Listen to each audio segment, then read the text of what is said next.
Hi everyone and welcome back. We are joined again by Bonjour à tous et bienvenue à nouveau.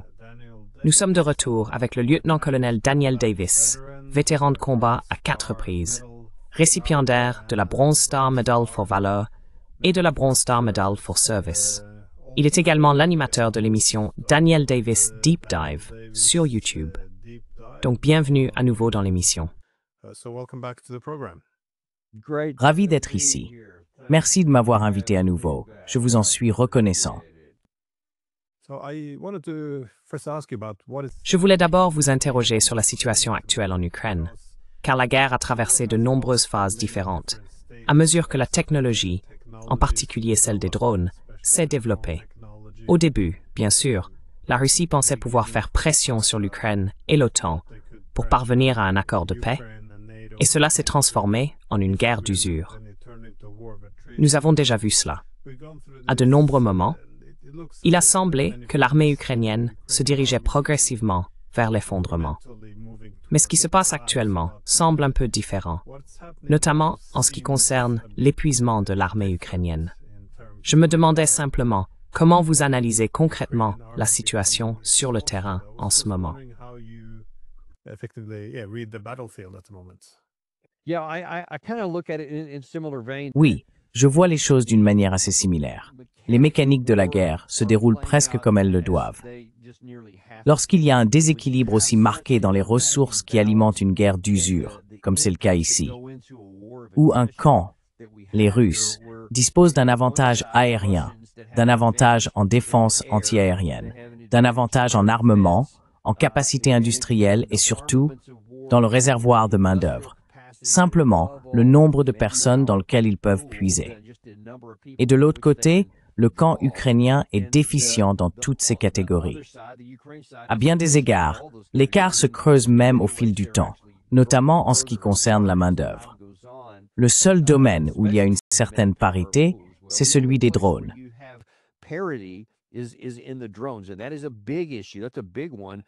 Et c'est un gros problème. C'en est un important, parce que ce n'est pas décisif, mais cela a radicalement changé la nature de la guerre moderne au niveau conventionnel. Ainsi, cette avancée en termes de capacité a permis au camp ukrainien, avec moins d'hommes, de perdre plus lentement. Cela ne changera pas l'issue. Cela ne changera pas la nature d'une guerre d'usure, car il continue tout de même à perdre des hommes chaque jour.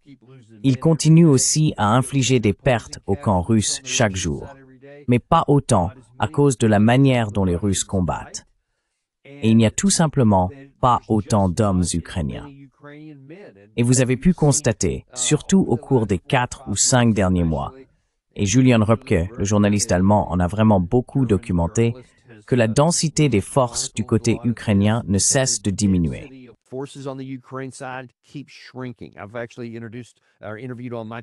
J'ai en fait interviewé sur ma chaîne certains journalistes du côté ukrainien qui se sont rendus plusieurs fois en première ligne. Et il a dit que ses propres observations confirmaient cela. Il a vu le nombre d'hommes ukrainiens chargés de défendre un certain secteur, une ville ou un village diminuer constamment. Il n'y en a tout simplement plus autant. Et maintenant, on voit aussi que les Russes progressent dans leur manière de mener la guerre. Donc vous savez, ces soi-disant vagues de chair à canon qu'on leur reprochait d'avoir utilisées au début, ils ne font même plus ça, même selon les rumeurs. Ils minimisent le nombre de soldats qui atteignent réellement le point de contact. Et ils utilisent beaucoup plus efficacement des manœuvres de contournement parce qu'ils ont les troupes nécessaires.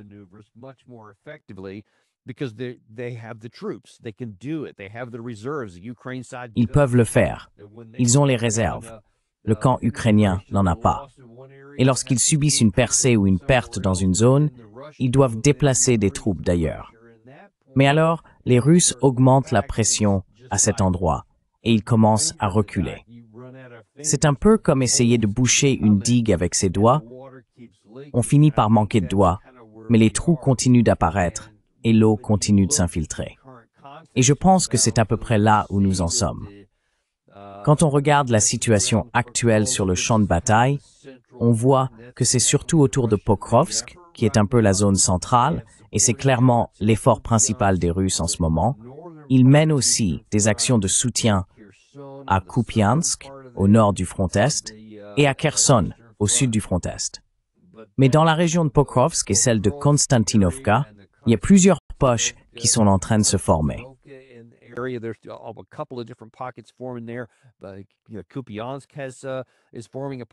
Kupiansk est en train de se transformer en poche. Les troupes russes sont là. Elles sont à l'intérieur de la ville. Les faubourgs sont là. Elles sont à l'intérieur de la ville de Pokrovsk, qui pourrait littéralement tomber d'ici quelques semaines. C'est remarquable, et c'est un témoignage de la capacité de combat du camp ukrainien d'avoir tenu aussi longtemps.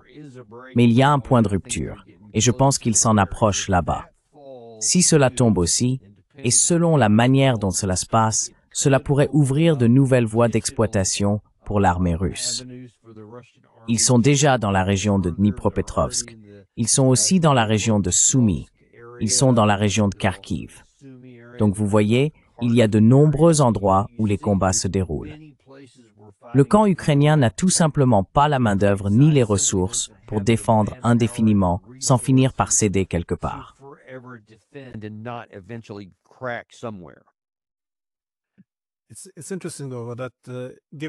C'est intéressant, cependant, étant donné que la Russie domine en puissance aérienne, en effectif, enfin dans la plupart des domaines, et que les Ukrainiens subissent manifestement beaucoup plus de pertes.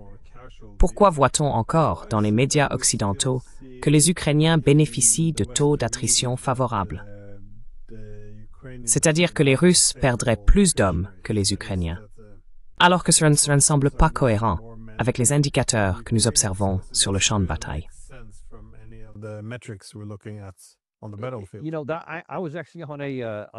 Vous savez, j'ai en fait participé à une émission en direct, après coup, avec des personnes très pro-ukrainiennes. Et c'est ironique parce que je suis moi-même pro-peuple ukrainien. Je suis tout à fait pour la protection du peuple. Et la poursuite de cette guerre est la pire chose imaginable pour le peuple et le pays d'Ukraine.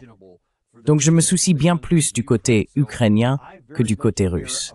Mais quand on regarde ce qui se passe réellement et qu'on essaie de concilier cela avec les déclarations et les discours, c'est simplement ce que l'on voudrait croire.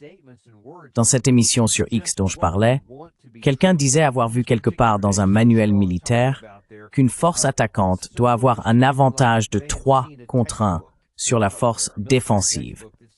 Parce que la force défensive peut attirer les attaquants et en tuer davantage. C'est pour cela qu'il faut un avantage de 3 contre 1. C'est ce qu'il a apparemment lu dans un livre. Et je me dis, d'accord, c'est dans un livre, et c'est une généralité.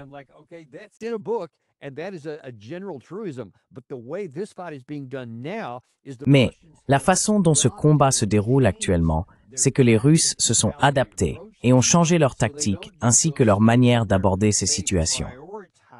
Ils ne foncent donc plus tête baissée. Ils privilégient la préservation de leurs troupes, probablement au détriment de la rapidité.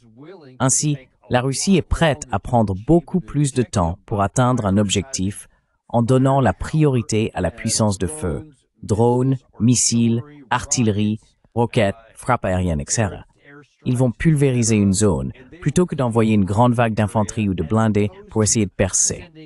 Cela ralentit considérablement la progression.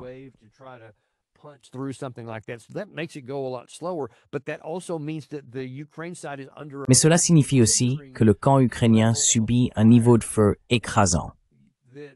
Et l'idée que le camp qui subit un bombardement massif et une telle disparité va avoir moins de pertes que ceux qui avancent lentement et prudemment ne tient tout simplement pas la route. Mais la plupart des gens en Occident ne se soucient pas de la réalité. Ils ne s'intéressent qu'aux récits qu'on leur présente. Et cela pousse les gens à continuer de soutenir la guerre. Car personne ne prête attention à ces faits. Vous savez, peu d'Américains ou d'Européens ordinaires font l'analyse détaillée dont je parle ici.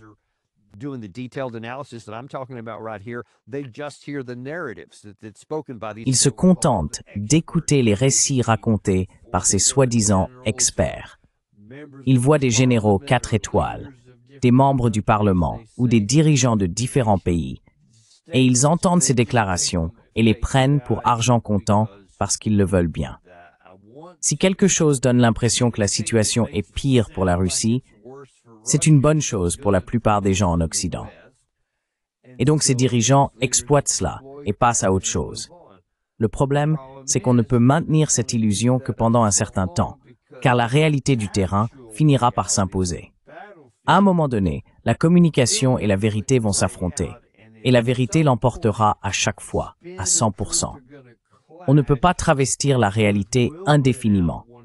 À un moment, la vérité finit par triompher. The reality is at some point, truth wins out. C'est ce qui me paraît étrange tout au long de cette guerre. Ceux qui se disent pro-ukrainiens sont ceux qui ont soutenu le changement de régime à Kiev, soutenu l'expansion de l'OTAN, se sont opposés à la mise en œuvre des accords de Minsk et ont refusé d'offrir des garanties de sécurité à la Russie en 2021, alors qu'ils savaient que cela entraînerait une invasion russe. Ils font semblant de croire que les pertes ukrainiennes sont faibles. Ils ignorent les Ukrainiens qui sont arrachés dans la rue et envoyés au front sans aucune préparation. Et encore une fois, ils défendent tout ce qui permet de prolonger la guerre au lieu d'accepter un compromis, surtout maintenant que la guerre est en train d'être perdue. Je trouve vraiment étrange que ce soit ces personnes qui aient réussi à monopoliser la position dite pro-ukrainienne et que toute autre personne soit qualifiée de pro-russe ou d'anti-ukrainienne. C'est une façon très étrange de dominer le récit, vraiment.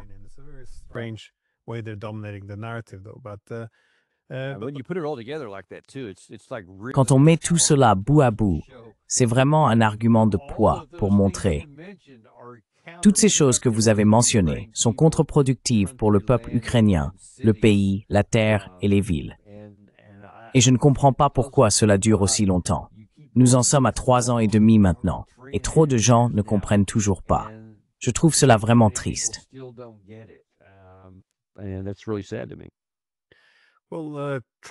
Eh bien, Trump est maintenant, comme il le dit, en colère contre Poutine. Il affirme que Poutine lui raconte beaucoup de conneries et que les délais ont encore changé. Il ne reste plus que 10 jours maintenant. Je ne suis pas sûr du nombre de jours restants, mais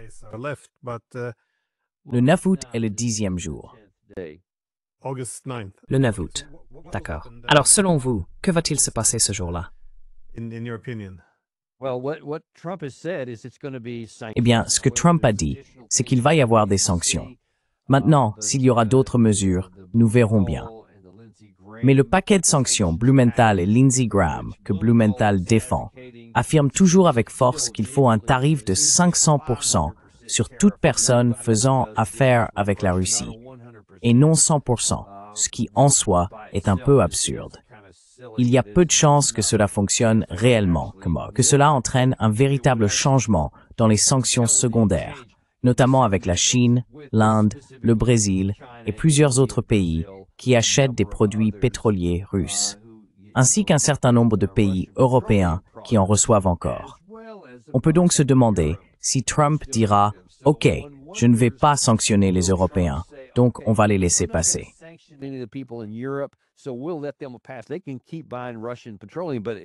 Ils peuvent continuer à acheter du pétrole russe. Mais, vous savez, les Indiens, oui, nous allons leur imposer des sanctions. Et puis les Brésiliens, oui, nous allons aussi nous en prendre à eux. Cela ne passera pas bien en Inde. Si vous leur imposez réellement des sanctions parce qu'ils achètent du pétrole russe et que vous ne faites rien contre les Européens qui en achètent aussi, vous pouvez voir que cela va provoquer une réaction très forte et pourrait pousser l'Inde à dire « Nous allons sortir de votre orbite et nous rapprocher de l'orbite russe, des BRICS ou de la Chine. » Il y a aussi de nombreuses raisons pour lesquelles ils pourraient ne pas vouloir faire cela.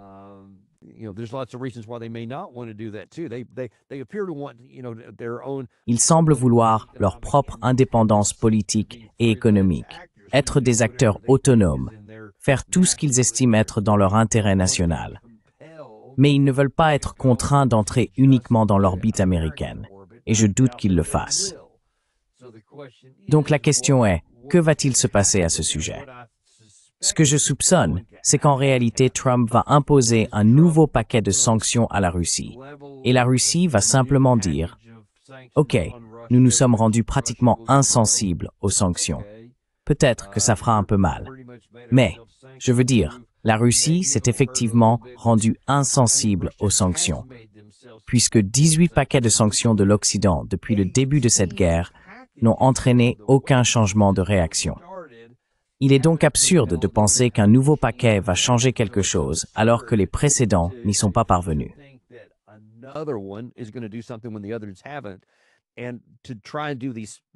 Et essayer d'imposer ces sanctions réciproques, ou sanctions secondaires comme je les appelle, à d'autres pays, pour les contraindre à prendre des mesures contraires à leurs intérêts nationaux qui nous bénéficieraient. Cela n'arrivera tout simplement pas. C'est très irréaliste, et cela pourrait nous nuire encore davantage. Je veux dire, on peut avancer un argument assez solide selon lequel les 18 séries de sanctions ont davantage nui à l'Europe occidentale qu'à la Russie. Et tenter cela ne ferait qu'aggraver la situation. Donc ce que je soupçonne, c'est qu'en gros, cela va constituer la dernière chance pour Trump d'obtenir une quelconque issue diplomatique à cette affaire, car il aura joué ses dernières cartes. Et je n'imagine même pas qu'il jouerait ces cartes.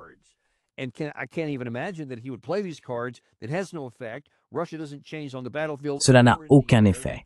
La Russie ne change rien sur le champ de bataille ni dans les airs. Ils poursuivent ces frappes de drones et de missiles, désormais presque quotidiennes, qui continuent d'atteindre l'Ukraine. Tout ce que je viens de décrire sur le champ de bataille, rien de tout cela ne changera. Et alors, que va faire Trump? Il n'a plus de cartes à jouer. Il ne lui reste donc plus qu'à... Eh bien, la guerre continuera tout simplement. Hier, sur Fox News, Newt Gingrich a émis l'hypothèse que Trump pourrait alors aussi augmenter de façon spectaculaire, selon ses mots, la quantité de munitions et d'armes que nous fournissons à l'Ukraine.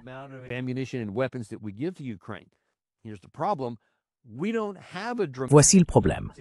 Nous n'avons pas énormément à donner. Selon de nombreuses sources crédibles, le Pentagone est déjà alarmé, car nous sommes en dessous du seuil minimum de stock de munitions nécessaires à notre propre sécurité nationale. Donc, à moins de vouloir les épuiser encore davantage et de mettre notre sécurité nationale en danger, au cas où nous entrerions en guerre, Dieu nous en préserve, avec la Russie ou la Chine, nous nous serions tiré une balle dans le pied avant même d'en arriver là.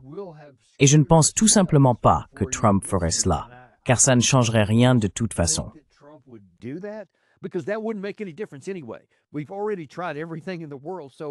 Nous avons déjà tout essayé dans le monde, donc cela ne fera aucune différence. Newt Gingrich a tort, même sur ce point-là aussi. Donc en résumé, je suppose que la réponse générale à votre question est que la guerre va simplement continuer, et la Russie va continuer à détruire méthodiquement l'Ukraine et à tuer leurs soldats jusqu'à ce qu'à un moment donné, la ligne cède. Et je pense qu'il pourrait y avoir un effondrement spectaculaire de la ligne quelque part. Je pense que cela pourrait arriver à tout moment. Cela pourrait aussi s'éterniser encore de nombreux mois, peut-être jusqu'à la fin de l'année, je ne sais pas. Il y a trop de variables que je ne peux pas prévoir et auxquelles je n'ai pas accès. Mais tout cela est mauvais pour l'Ukraine.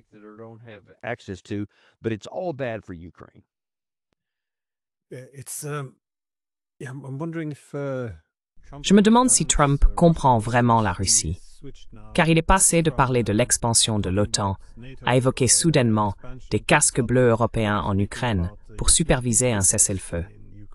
Pensez-vous, enfin, à ce sujet? Pensez-vous qu'il comprend réellement ce que la Russie cherche à obtenir? Parce qu'on pourrait dire qu'il est simplement ignorant. Mais par le passé, il soulignait qu'il comprenait pourquoi la Russie pouvait s'inquiéter de l'expansion de l'OTAN. Il affirmait que oui, c'était la faute de Biden. Il n'aurait pas dû élargir l'OTAN. Pendant des années, on a dit que cela mènerait à une catastrophe. Mais maintenant, soudainement, il n'en parle plus. Il est donc difficile de le considérer simplement comme ignorant, puisqu'il a été attentif à la situation pendant si longtemps. Alors, comment expliquez-vous cela?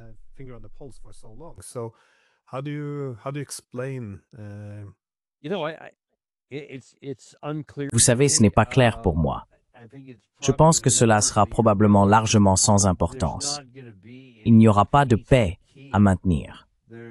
Je veux dire, les seules conditions qui permettraient une issue diplomatique à cette guerre, où la guerre pourrait littéralement s'arrêter du jour au lendemain, serait que la partie ukrainienne capitule à toutes les exigences politiques de la Russie, qui sont draconiennes. Il n'y a aucun doute là-dessus. Il est pratiquement impossible pour l'Ukraine de le faire, même si elle le devrait. La seule raison pour laquelle nous en sommes là aujourd'hui, c'est parce que nous avons refusé, comme vous l'avez souligné plus tôt dans cet épisode. Nous avons eu de nombreuses issues diplomatiques au fil des années, à la fois avant le début de la guerre pour l'empêcher, ainsi que plusieurs possibilités pendant le conflit.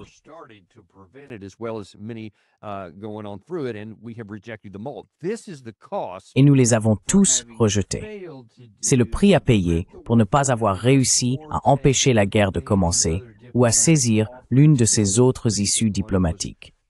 La plus récente remonte à juin 2024, puis celle dans laquelle nous nous trouvons actuellement. À chaque fois, nous avons refusé la sortie de crise et poursuivi, les conditions se sont aggravées. Et c'est là où nous en sommes aujourd'hui. Ces positions de négociation draconiennes, selon lesquelles la Russie arrêterait les combats si elle obtenait gain de cause, seront bien pires si nous continuons, jusqu'à ce que la Russie finisse par dire « Très bien, nous ne nous soucions même plus de négocier ».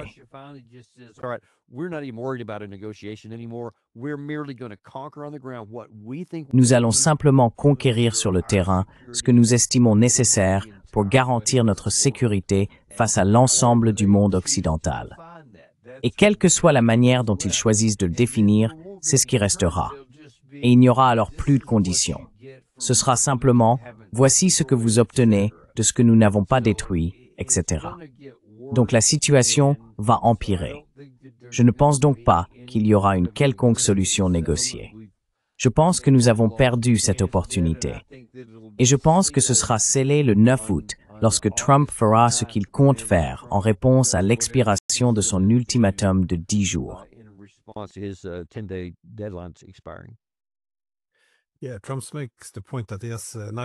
Oui, Trump fait valoir qu'il a de bonnes conversations avec Poutine. Mais ensuite, la nuit tombe et les missiles volent. Mais je peux comprendre la position à Moscou. Si Trump ne propose qu'un cessez-le-feu inconditionnel, sans aborder les causes profondes. Encore une fois, la raison pour laquelle la Russie a envahi au départ, à savoir rétablir la neutralité de l'Ukraine, il n'aurait probablement plus beaucoup de confiance dans les négociations et chercherait donc une solution militaire.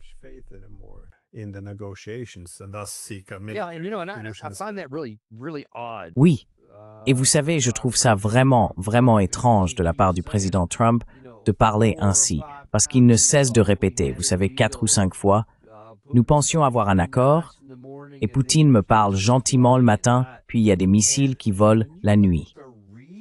Et quand on regarde le compte-rendu de ce que les deux parties ont dit à propos de ces appels, le plus récent, je crois, était le 3 juillet, si je ne me trompe pas, les Russes ont toujours été polis.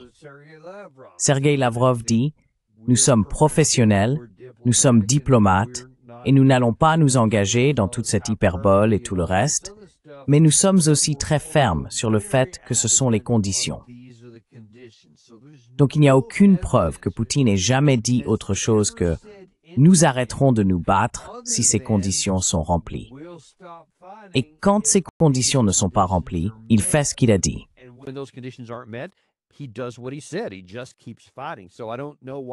Il continue simplement à se battre. Donc je ne comprends pas pourquoi quelqu'un penserait qu'ils avaient conclu un accord, à moins que Trump, au téléphone, ait accepté les conditions fixées par la Russie, puis ne les ait pas respectées. C'est la seule chose qui aurait un sens, ce qui serait étrange d'une autre manière. Mais à mon avis, il n'y a aucune possibilité que Poutine ait donné à Trump la moindre indication qu'il allait lui accorder ce qu'il voulait, sans s'attaquer aux causes profondes que vous avez mentionnées. Donc, je ne comprends pas pourquoi Trump continue d'être surpris lorsque sa demande d'un cessez-le-feu inconditionnel de 30 jours, qui ne profiterait qu'au camp le plus faible, n'est pas acceptée par le camp le plus fort. C'est irrationnel. Et pourtant, c'est ce que nous avons. Il est donc difficile de donner un sens à tout cela.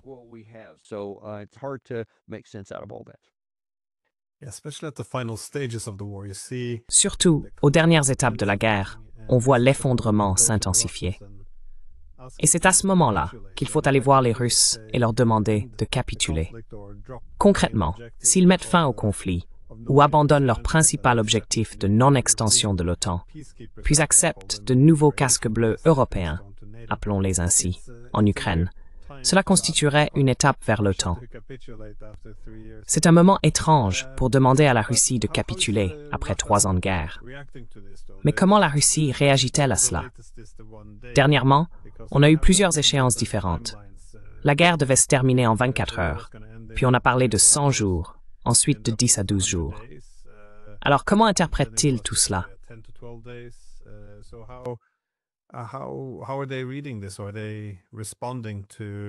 Répondent-ils à cela? Eh bien, d'abord, c'était avant que Trump n'entre en fonction. Ensuite, c'était 24 heures, puis 100 jours. Ensuite, c'était quelques jours.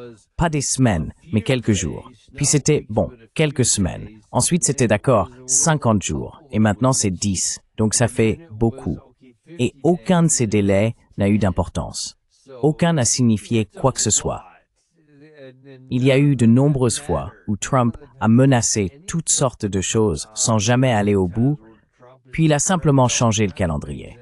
Donc je pense que maintenant, pour répondre directement à votre question, la Russie regarde simplement tout ça et se dit « oui, peu importe ce qu'il a dit ».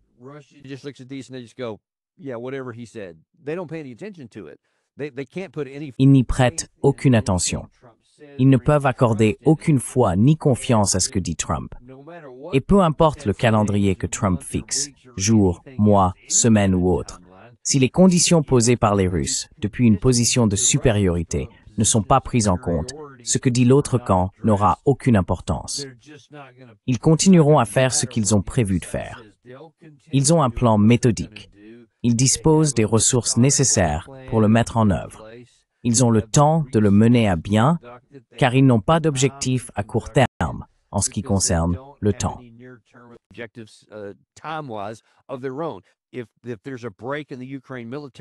S'il y a une rupture dans l'armée ukrainienne, dans le mois à venir, ou la semaine prochaine, ou dans 10 jours, alors ils réagiront à cela. S'il n'y en a pas, et si le camp ukrainien poursuit ce combat remarquable, mais finalement suicidaire, et continue simplement à perdre lentement, la Russie peut aussi adopter cette stratégie. Ils sont prêts à faire tout ce qu'il faut pour atteindre leur sécurité à long terme. Et c'est ce que peu de gens en Occident comprennent. Ils ne sont pas pressés par le temps. Les Russes ne le sont pas. Ils sont concentrés sur un objectif. Et que ce soit fait rapidement, à un rythme moyen ou lentement, cela ne semble apparemment pas avoir d'importance pour les Russes. Ils ont le plan et les ressources pour mener à bien chacune de ces approches.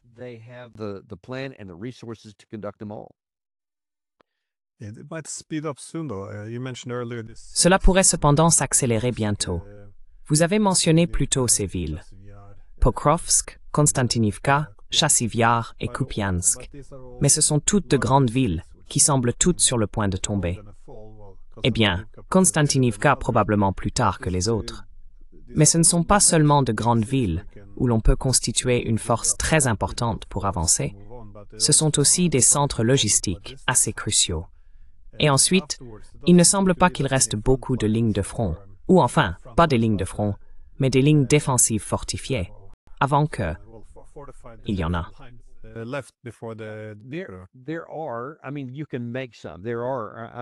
Je veux dire, il est possible d'en construire. Il y en a. Siversk, par exemple, n'est pas loin. Le Man pourrait potentiellement être fortifié de manière plus importante. Et si l'on regarde, il existe un certain nombre de positions géographiques, de lignes fluviales, etc.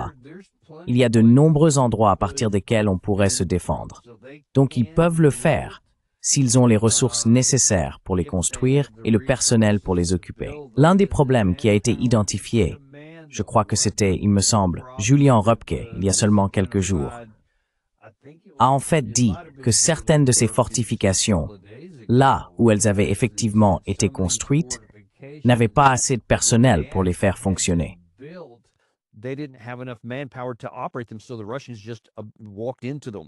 Donc, les Russes sont tout simplement entrés, essentiellement parce que le camp ukrainien n'avait pas assez de monde pour tenir les fortifications dont ils disposaient.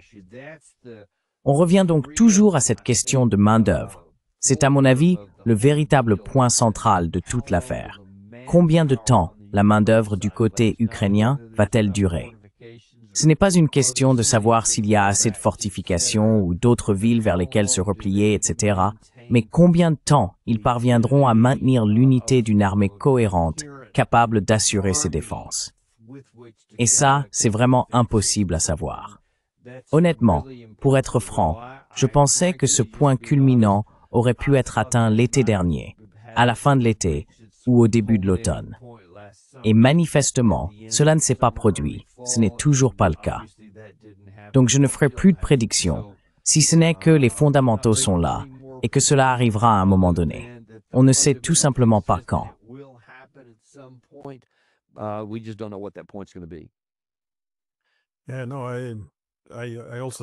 J'ai aussi pensé que l'Ukraine serait épuisée depuis longtemps, mais ce sont des combattants persévérants.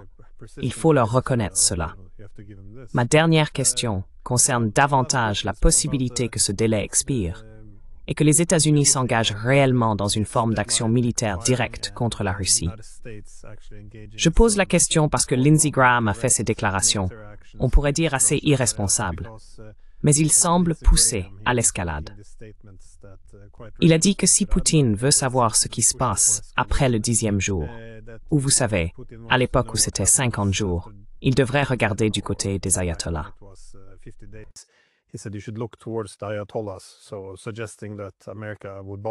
Donc, il est suggéré que l'Amérique pourrait les bombarder, peut-être. Mais il y a aussi eu cette rhétorique plus agressive de la part de Dmitri Medvedev, l'ancien président russe, qui a mis en garde Trump contre toute menace envers la Russie, affirmant que cela constituerait une guerre directe entre les États-Unis et la Russie. Et Trump a déjà répondu que Medvedev devrait faire attention. Ce serait une grande ironie, étant donné que ce n'était pas censé être la guerre de Trump et qu'il avait promis d'y mettre fin en un jour. Mais il s'implique de plus en plus. Pensez-vous qu'il soit possible que cela débouche sur un conflit direct?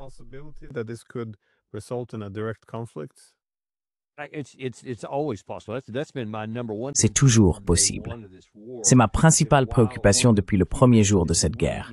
C'est l'une des raisons essentielles pour lesquelles, dans notre propre intérêt national, nous devions écarter cette possibilité, l'éliminer. Chaque jour où la guerre continue, ce risque demeure. Et plus elle dure, franchement, plus le risque augmente que quelqu'un prenne une mauvaise décision, fasse une erreur de calcul, interprète mal une situation, ou pense pouvoir franchir cette ligne rouge juste un peu, sans se rendre compte que l'autre camp a dit « Non, là, c'est une limite absolue. Si tu l'as franchie, alors je vais. » Et on ne sait pas où cela peut mener. Ce serait le comble de l'absurdité pour les États-Unis.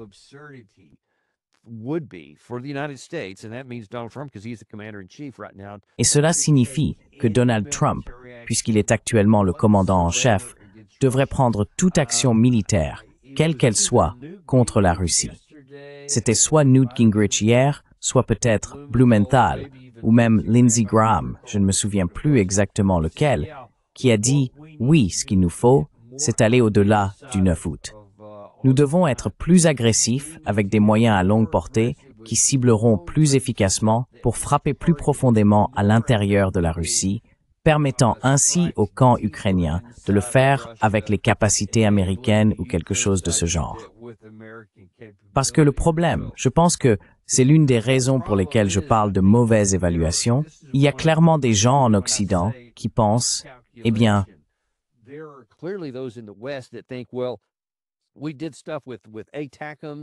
nous avons utilisé les ATACMS, les Storm Shadow et d'autres missiles longue portée, et cela n'a pas déclenché de guerre. La Russie n'a pas attaqué l'Allemagne avec des missiles Taurus, ni lorsqu'ils ont utilisé des missiles Taurus, ni rien de ce genre. Donc ils ne le feront jamais. Nous pouvons donc être un peu plus agressifs dans notre approche. Ce que nous ne savons pas, c'est où se situe la limite de la patience russe. Où se trouve cette ligne? Et il y a beaucoup de gens en Russie, je peux vous l'assurer, qui ont été en colère contre Poutine de ne pas avoir réagi plus tôt. Et nous ne savons pas ce qui pourrait finalement pousser Poutine à dire « c'est fini ». La goutte d'eau qui fait déborder le vase, pour ainsi dire, pourrait finalement être atteinte.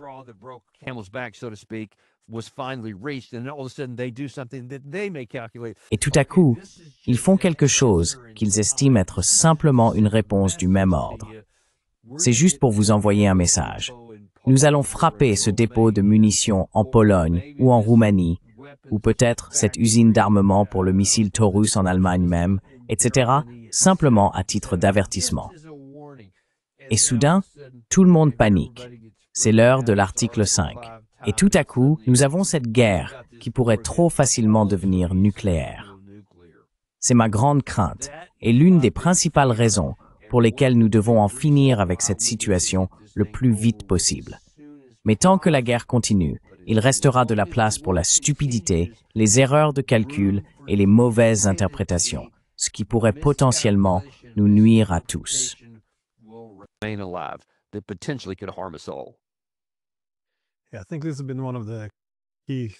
Je pense que cela a été l'un des principaux défis dans cette guerre. Les règles de la guerre par procuration ont tellement changé.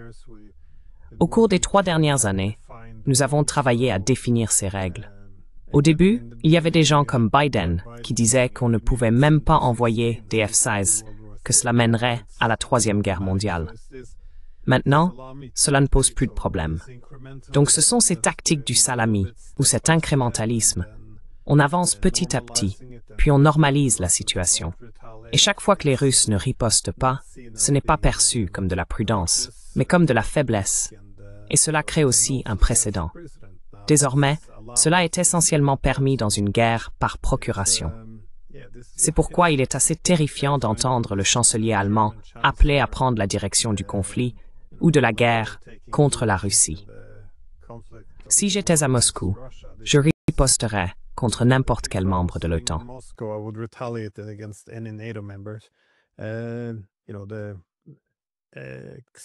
Les Allemands, qui sont excessivement agressifs et ne possèdent pas d'armes nucléaires, seraient probablement ma cible idéale pour rétablir une certaine dissuasion et donner l'exemple.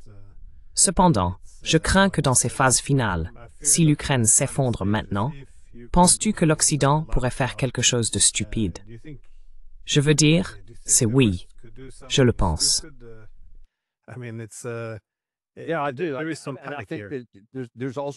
Je pense qu'il y aura également un risque accru que la direction ukrainienne fasse quelque chose de stupide.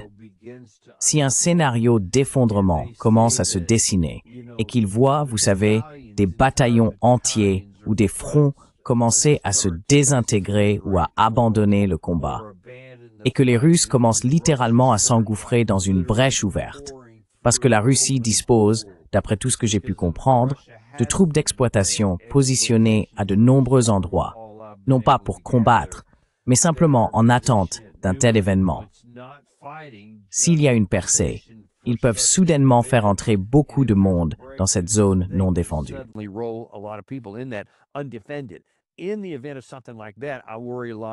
Dans un tel cas, je m'inquiète beaucoup que la direction ukrainienne fasse quelque chose d'alarmant, de désespéré et potentiellement catastrophique, comme, je ne sais pas, utiliser une bombe sale peut-être, ou une autre forme d'attaque vraiment provocatrice contre le camp russe, afin de provoquer une riposte excessive qui pourrait alors frapper l'Occident et l'entraîner dans le conflit. Ou que la Russie mène une opération causant de nombreuses victimes, ce qui choquerait les Européens de l'Ouest et les pousserait à dire « Oh, nous devons venir vous aider ». Ce genre de désespoir m'inquiète. Faire quelque chose qui franchit intentionnellement une ligne afin de tenter de provoquer une réponse russe qui serait alors considérée comme un casus belli pour entrer en guerre. C'est aussi l'une de mes plus grandes inquiétudes.